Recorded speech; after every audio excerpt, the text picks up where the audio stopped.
आपण पाहत आहात सत्यदर्शन न्यूज। लोकसभा 2024 गांधी घराण्याचा एक मोठा निर्णय। आज लोकसभा निवडणुकीच्या कार्यक्रमाची घोषणा होईल त्याआधी गांधी कुटुंबाबाबत एक महत्त्वाची बातमी समोर आली आहे। अमेठी आणि रायबरेली या अख्खाच्या पारंपरिक मतदारसंघापासून गांधी कुटुंब लांब राहणार आहे। या दोन्ही मतदारसंघातून लोकसभेची निवडणूक लढवणार नसल्याची माहिती आहे।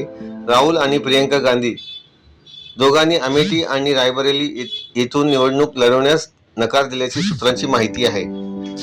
काँग्रेस नेते राहुल गांधी यांचं म्हणणं असं आहे की मी जर अमेठी आणि वायनाड या दोन्ही जागांवरून लोकसभेची निवडणूक लढवली, या दोन्ही ठिकाणाहून निवडणूक जिंकल्यास एक जागा सोडावी लागेल। यातून लोकांमध्ये चुकीचा संदेश होईल।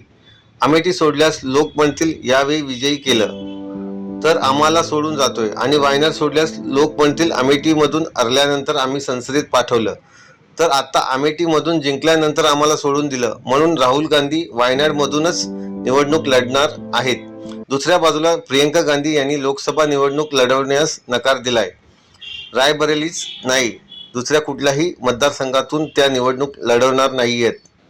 प्रियंका गांधी असं म्हणतात, एकाच कुटुंबातील 3 सदस्य संसदेत गेले तर जनतेमध्ये चुकीचा संदेश दिला जाईल। तसंच भाजप आणि पंतप्रधान नरेंद्र परिवारवादाचा आरोप लावतात, त्यावर शिक्कामोर्तब होईल। त्यांचे आरोप योग्य ठरतील। दोन्ही भावंडांनी अमेठी आणि रायबरेली येथून निवडणूक न लढवण्याचा निर्णय घेतलाय। आता काँग्रेससमोर ही अडचण आहे की या 2 परंपरागत मतदारसंघातून कोणाला उमेदवारी द्यायची। 2019 लोकसभा निवडणुकीत सोनिया गांधी या रायबरेलीमधून जिंकल्या होत्या, पण अमेठीच्या बालेकिल्ल्यात काँग्रेसचा पराभव झाला। भाजपच्या स्मृती इराणी यांनी राहुल गांधी यांना पराभूत केलं होतं। राहुल गांधी त्यावेळी वायनाड येथून जिंकले होते।